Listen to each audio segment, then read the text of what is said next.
প্রতিশোধের আগুন এখন আমার বুক জল জল করে। সেই 2014 সালের রাতের কথা এখন আমি ভুলিনি।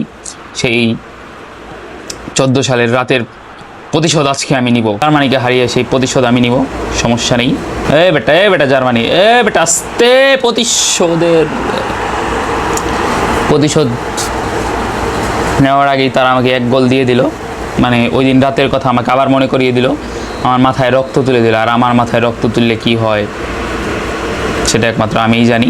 প্রতিশোধের আগুন আমার দাও দাও করতেছে, এমনি তার মধ্যে আর 1 গোল দিয়ে দিছে। আমার প্রতিশোধের আগুনে আর নেওয়া হলো না।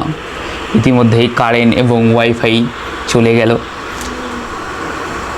শালার কপালই খারাপ, গেম খেলতে বললে কারেন্ট জায়গা, ওয়াইফাই জায়গা, হ্যাঁ নেট থাকে না, নেট লইয়া যায় সারা জীবনের লিগা, 7-8 দিন ধরে নেট লইয়া জায়গা, কত কিছু।